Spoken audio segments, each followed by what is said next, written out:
Hello everyone, my name is David Luchford and welcome to lesson 42 of my Ancient Greek course. In today's lesson, I'm going to be teaching you about the adjectives megas and polυs. But before I do that, I'm going to show you my virtual sets of shelves, beginning with my newest virtual set of shelves, which you can see has 5 virtual amphorae on it from Ewan, 5 virtual amphorae on it from Ildiko, and 3 virtual amphorae on it from someone. Therefore, I would like to say a big thank you to Ewan, Ildiko, and someone for supporting my channel recently. Thank you all very much. And I would also like to say a huge thank you to everyone who has supported my channel in the past also. It might be hard to believe, but I am now on my 9th virtual set of shelves. We have come so far, and I appreciate all of the support. What a magnificent collection of virtual amphorae.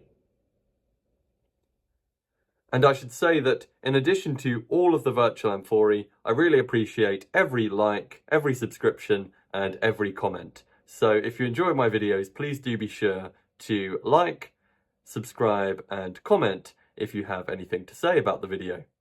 But if you would like to support my channel financially by buying a virtual amphora or virtual amphorae, you can do so at the link in the description below.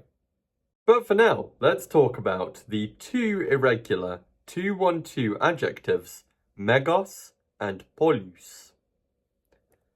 There are 2 important but irregular 2-1-2 adjectives. Megos, meaning big, large, or great, and polυs, meaning much or many. Please do note down that megos means big, large, or great, and polυs means much or many.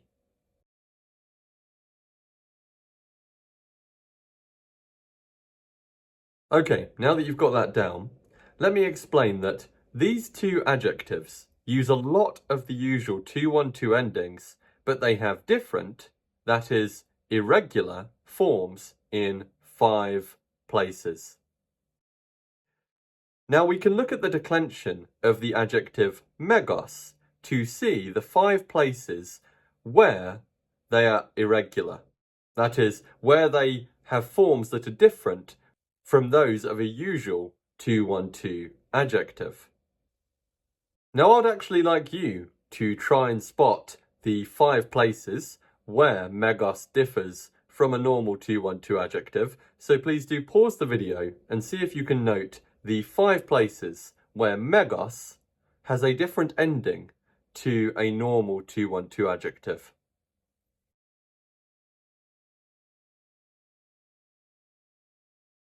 Okay, the 5 places where megos differs from a normal 2-1-2 adjective are in the masculine nominative singular. There we have the form megos. That's strange because usually a 2-1-2 adjective ends in os in the masculine nominative singular. The second place is in the masculine accusative singular, where we have the form megon. That's weird because usually in the masculine accusative singular we have the ending on. The third place where the forms of megos differ from those of a normal 2-1-2 adjective is in the masculine vocative singular, where it can have the form megos, which is the same as the nominative form. That's weird because a 2-1-2 adjective usually has a form ending in e in the masculine vocative singular. That is the ending epsilon. And megos does have a form that ends in epsilon here. It has megale. However, it can also just have megos as the masculine vocative singular form. So that is irregular, and that is the 3rd place where megos differs from a normal 2-1-2 adjective. The 4th is the neuter nominative singular, where we have mega rather than a form ending in on, usually the neuter nominative singular ends in on, and since neuter forms in Greek are always visually identical in the nominative and the accusative, we also usually have a form ending in on in the neuter accusative singular. However, we've got mega again. So, the fourth and fifth places where megos differs from a normal 2-1-2 adjective are the neuter nominative singular and the neuter accusative singular. However, everywhere else, megos uses the same endings as a normal 2-1-2 adjective, like kalos, and it adds them onto the stem megal. For example, if we look at the masculine genitive singular, we've got megal with the usual ending u.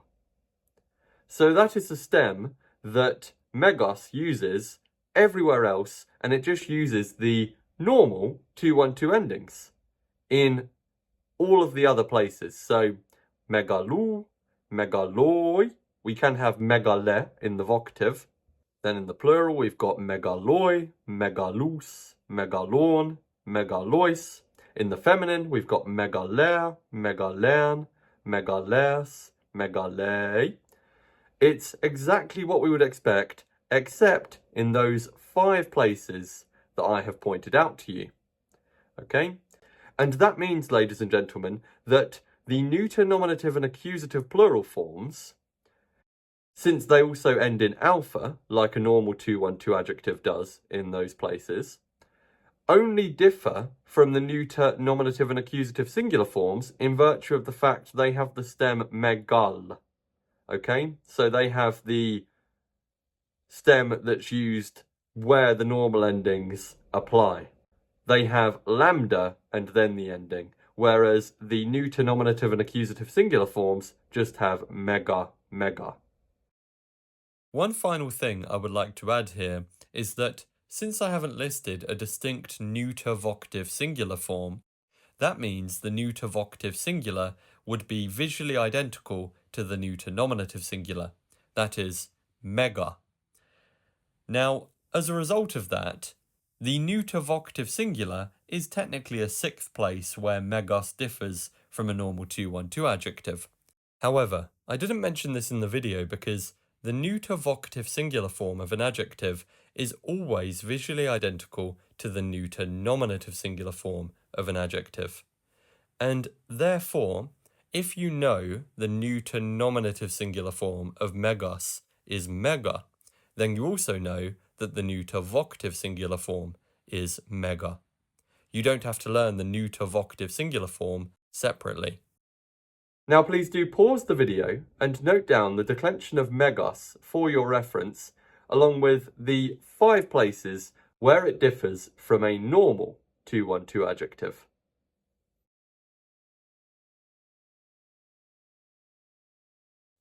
Okay, so that's megos. Now, I have some good news for you, ladies and gentlemen. I said that polys is also irregular. The good news is that polys is irregular in exactly the same places as megos. And the only difference between megos and polys is that where megos has alpha in those irregular forms, polys has upsilon.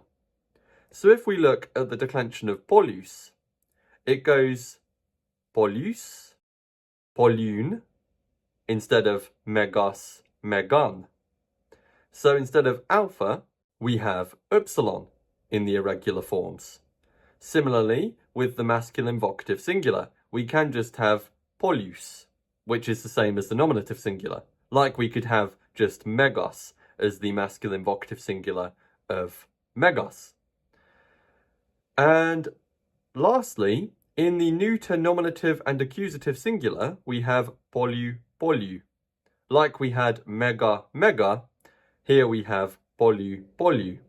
Instead of alpha, we have upsilon. But everything else is the same.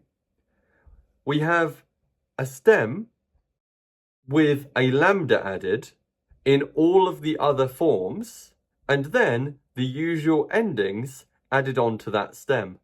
So the stem that's used in all of the other forms is pol, with 2 lambdas here. Like we added a lambda to mega to make megal, and then we added the usual endings to it, here we've added a lambda to the stem pol to get pol with 2 lambdas, and then we add the usual endings everywhere except those 5 places that I've already mentioned.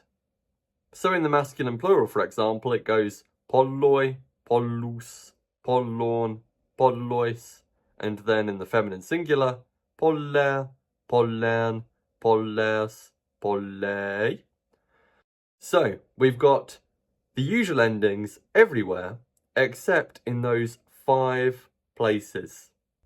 Please pause the video and note down the declension of polus for your reference, and note that it differs from a normal 212 adjective in the same 5 places which megos does.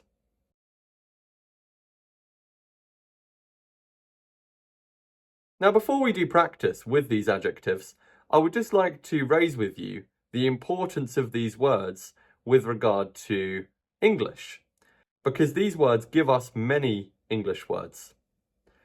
For example, megos gives us the word megabyte. A megabyte is, etymologically, a big byte. We also get the word megalodon from megos. Megalodon comes from megos, meaning big, large or great, and the word odorn, which means tooth. In Attic Greek, that word would be odous. So etymologically, megalodon means big tooth, because that shark does have pretty big teeth. Thirdly, we get the word megalomaniac. A megalomaniac is somebody that's obsessed with being powerful, or in other words, great. They're obsessed with greatness. That comes from megos, meaning great, and mania, which means madness in Greek, where we get the word mania, maniac, and similar words. Polus, meaning much or many, gives us the word polygon.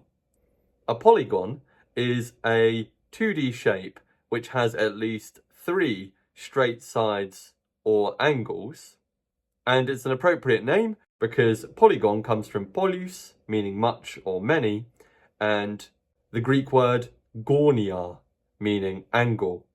So a polygon has many angles. We get the word polytheism from polus. Polytheism is belief in many gods. For instance, Hinduism is a polytheistic religion. Thirdly, we get the word polyamory. Polyamory refers to having many loves. It's from polus, meaning much or many, and the Latin word amor, meaning love. So it literally means many loves. As opposed to a relationship where 2 people are exclusively with one another. Polyamory is where one person could be with many different people. Anyway, here are some examples of derivatives from megos and polus. Please do share any other derivatives that you can think of in the comments below, whether they're English words or words in another language. Okay, let's now do some practice with the adjectives megos and polus. Exercise 1 asks you to state the gender, case and number of the 10 adjectives on the screen. Please do note all of the possibilities here, okay, because a lot of these are ambiguous. So there is more than one possible answer. So note as many possibilities as you can think of. And remember, you can abbreviate the gender, case and number by saying something like M nom S for masculine, nominative, singular. And ladies and gentlemen, please remember that any of the nominative forms of these adjectives could also be vocative, so don't forget to mention that possibility. Now, one more thing before you start this exercise, that is, it's up to you whether you want to consult the tables you've written out to check the gender, case and number when you state the gender, case and number of each of these adjectives, or alternatively, if you think you've learned the forms already, in particular the places where these adjectives are irregular, then you can have a go at identifying the gender, case and number of these adjectives without looking at the tables. It's up to you whether you look at the tables or not. Either way, I think it will be good practice for recognising the gender, case and number of different forms of polυs and μεγας. Please do pause the video and state the gender, case and number of these adjectives, listing as many possibilities as you can think of.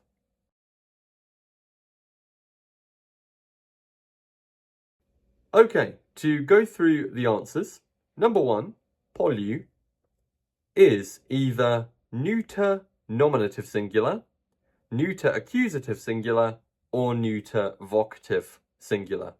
There were 3 possibilities there. Note that in the feminine and the neuter, I didn't list distinct vocative singular forms. Now, as I've said several times before, if I ever do not list a distinct vocative form, it's because the vocative there is identical to the nominative. Okay? So in the feminine and the neuter, the vocative singular form would be the same as the nominative singular form. Okay, secondly, we have megon. Megon is masculine accusative singular. Thirdly, we have megaler. Megaler is either feminine nominative singular or feminine vocative singular. Fourthly, we have polloi. Polloi is masculine nominative plural or masculine vocative plural. Fifthly, we have megaler. Megaler is masculine vocative singular. Sixthly, we have polla.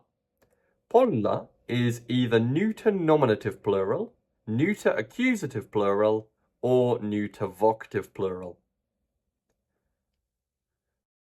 Number 7 is mega. Mega is either neuter nominative singular, neuter accusative singular, or neuter vocative singular. Number 8 is megala. Megala is neuter nominative plural, neuter accusative plural, or neuter vocative plural. Number 9, polυs, is either masculine nominative singular or masculine vocative singular. Remember that the vocative singular of megos and polυs can just be megos or polυs, as opposed to the forms which end in epsilon. And lastly, we have megalou. Megalou is masculine or neuter genitive singular. Okay, the second exercise I have for you is a translation exercise. I've created 6 Greek sentences for you here, which use forms of megos and polυs. There are also 2 new nouns in the word bank. The last thing I need to say before you translate these is that in number 5, there is a proper name with an adjective applied to it, and this refers to a certain historical figure. Given what I've told you today, I hope that you'll be able to work out who that refers to, and thus how to translate his name into English. Anyway, with that said, please do pause the video and have a go at translating these 6 sentences into English.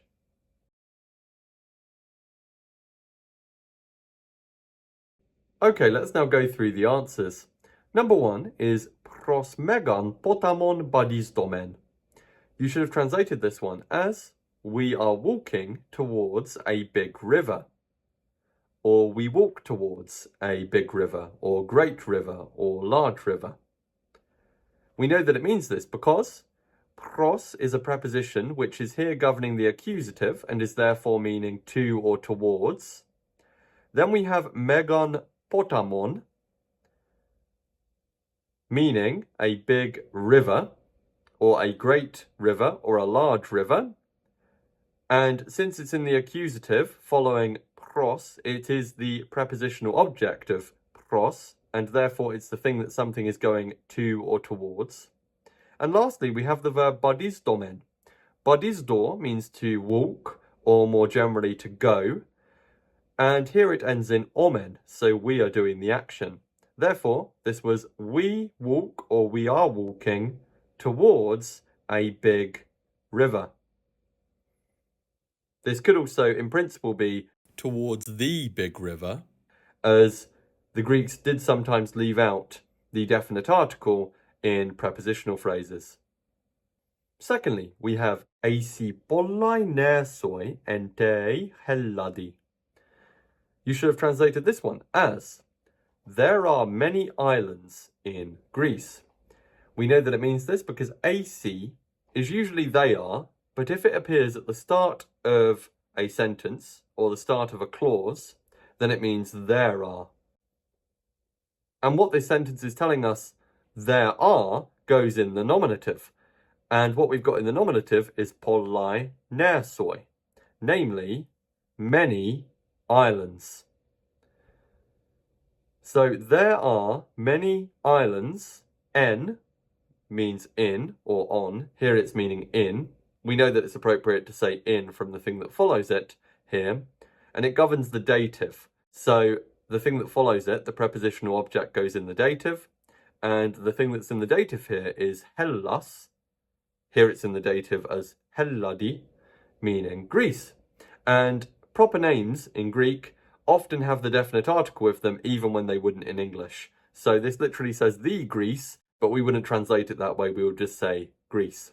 So there are many islands in Greece. Thirdly, we have polloiton politon toi strategoi upisteiusin. Meaning, many of the citizens do not trust the general. We know that it means this because polloi means many. Here, it's in the masculine nominative plural, and it's not actually agreeing with a noun, so it is being used substantively or substantively here, meaning many men or many people, but we've then got a genitive, so it's specifying the group which these many people are a part of. This is what we call a partitive genitive. It's still translated using of, which is why I didn't actually mention anything, because if you know the genitive should be translated using of, you should be able to translate this. But this is a new use of the genitive called the partitive genitive, where the genitive is used to refer to a part of something. So we've got the word many here designating the size of a portion of something. And then we have the thing that the many are a portion of the citizens. So many of the citizens, toi strategoi. This is the word strategos with the definite article, but it's in the dative singular here. Now, let's look at the rest of the sentence to work out why it's in the dative. Next, we've got u, meaning not, and we have pisteiusin. Pisteuo is the verb to trust or believe. Here it ends in usin, so they are doing the action. Since we have a nominative, namely polloi, the many in the group of citizens, the many are the ones doing the action here. So many of the citizens do not trust or believe, and the verb to trust or believe in Greek takes the dative. So the general is just the object of the trust here, even though he's in the dative. He's in the dative because the verb pisteuo takes its object in the dative, since you give your trust to someone.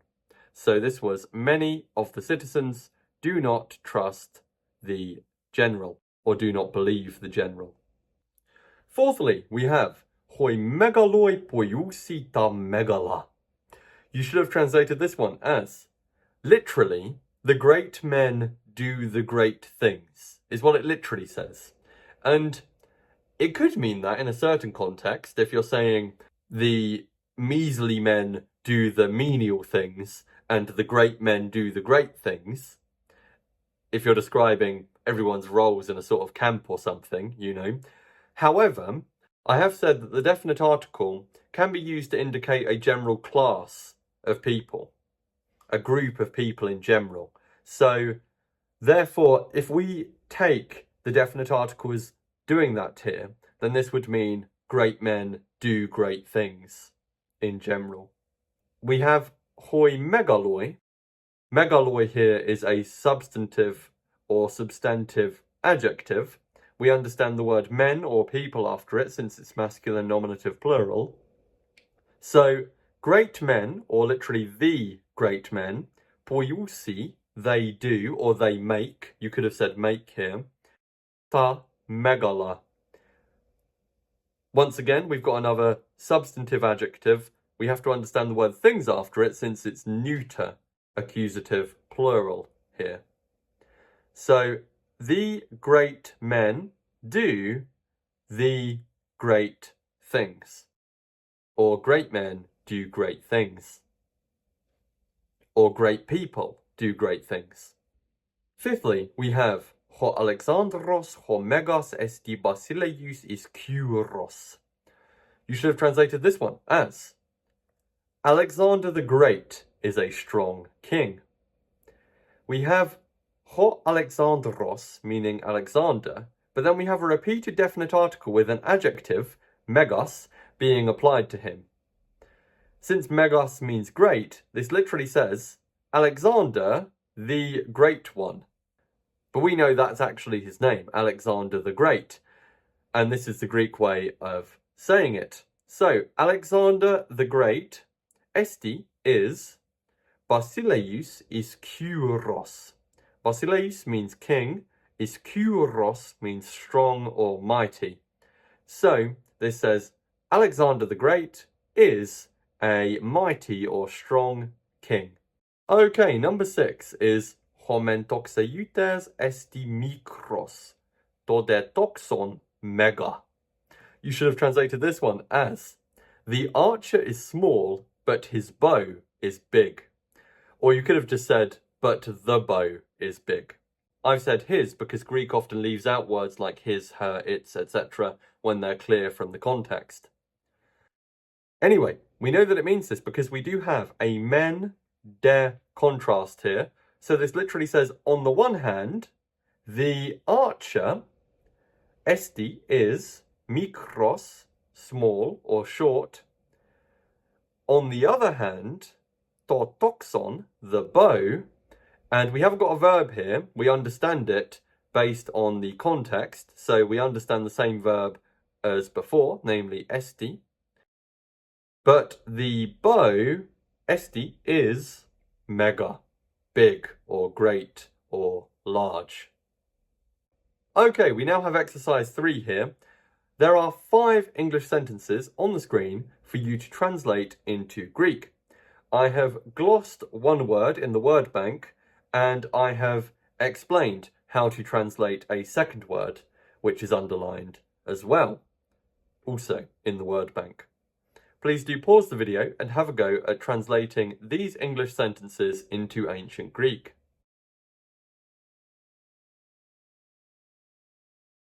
Okay, let's now go through the answers. The first of the sentences is, the beast is large. You should have said, to terion esti mega. To terion is the beast in the nominative singular. It's a to be noun like ploion. Esti is he, she, or it is. And mega is the neuter nominative singular form of megos. So that was the form that we needed to use here to make sure that it agrees with terion, which is also neuter nominative singular. Okay, next we have, there is not much time. There are a couple of ways of saying this in Greek. You could have said, ouk esti polys chronos, or you could have said, chronos ouk esti polys. Both of these could be translated as, there is not much time. The first one literally says, there is not, because if esti is at the start of a sentence, minus an adverb like ouk, for example, if it's effectively at the start of the sentence or clause, then it means there is.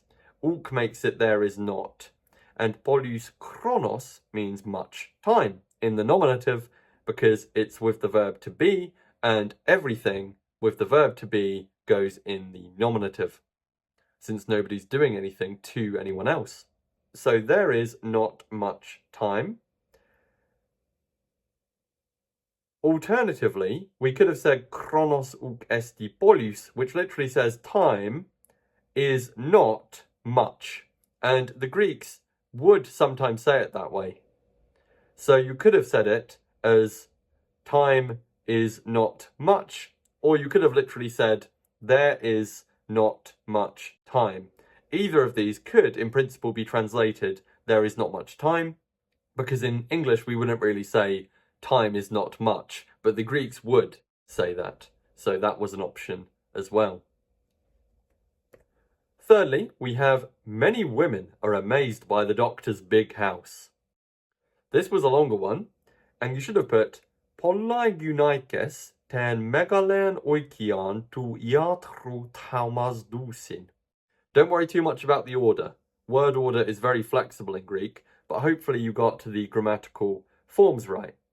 We should say Pollai Gunaikes because Gunaikes is the nominative plural form of guna, meaning woman, and Pollai is feminine nominative plural, agreeing with Gunaikes. Note that this was saying many women, not many of the women, which would be Pollai and then torn Gunaikon in the genitive. We instead want to say many women, and therefore we just make the adjective polys agree with the word Gunaikes, which we have done since Pollai is the feminine nominative plural form of polys.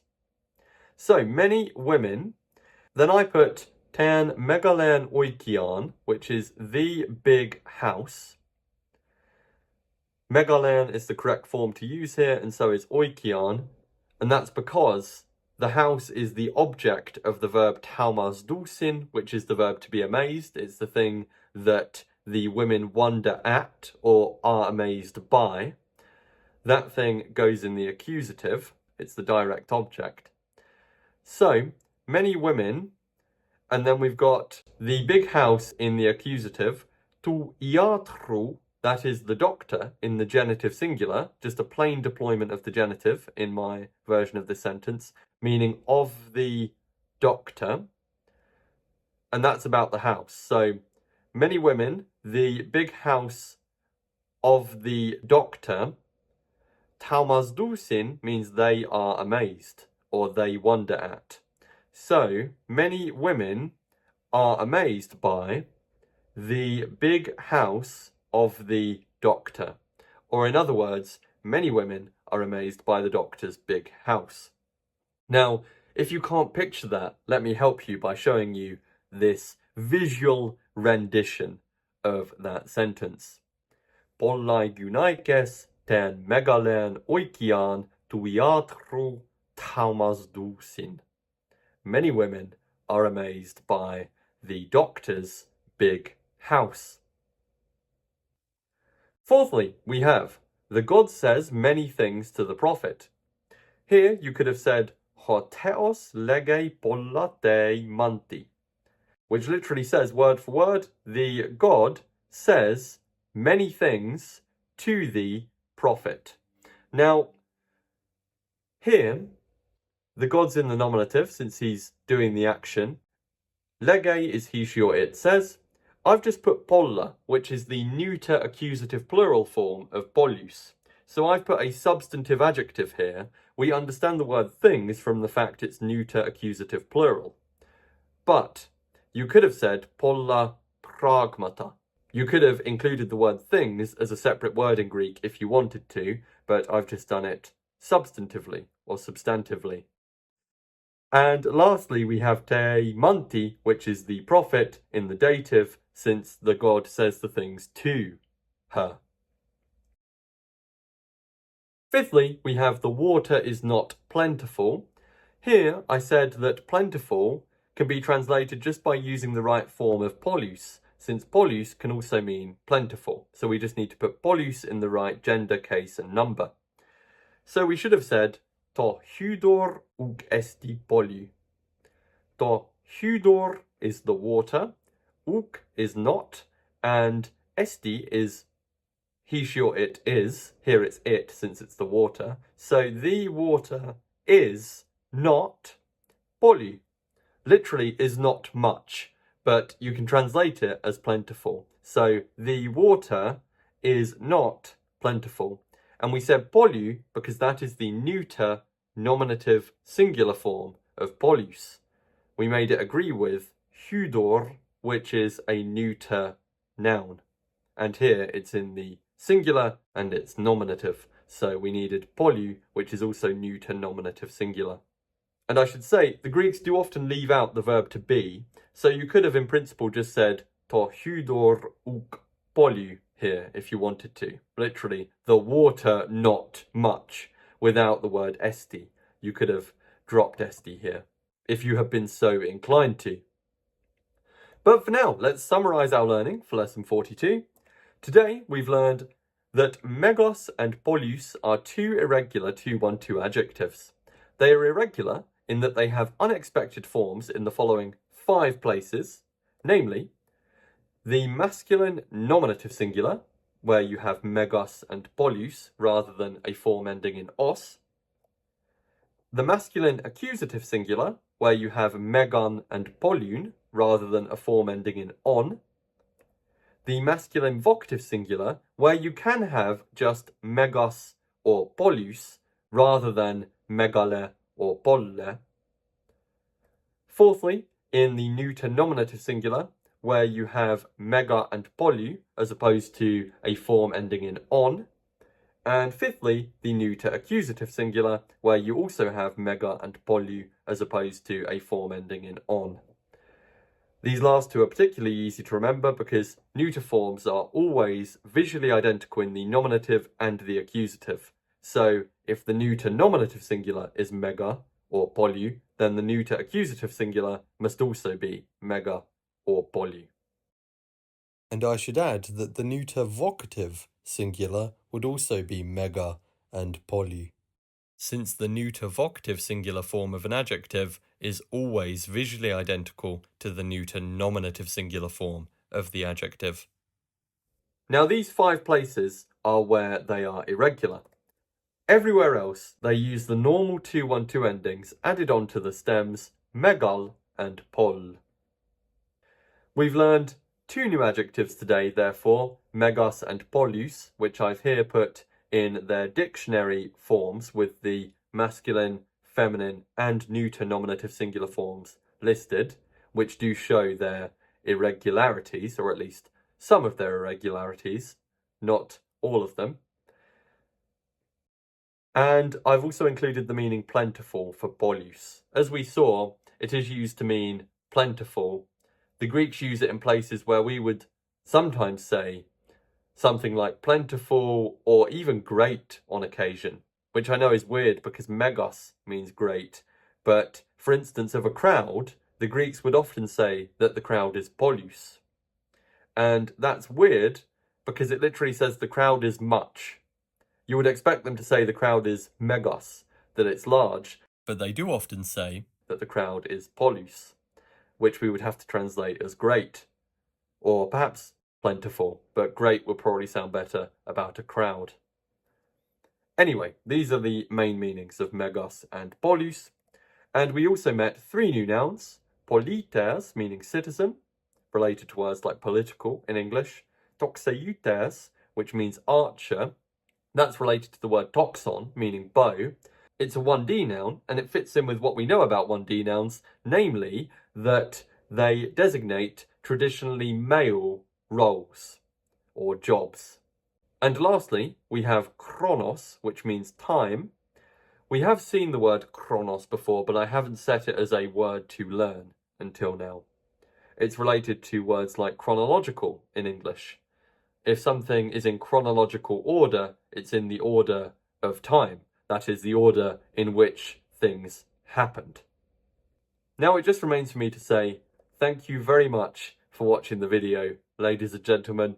You can see I have put a picture of frogs in ancient Greece on the screen to brighten your day, and we can caption this image by saying Eisi polloi batrachoi en dei limnei.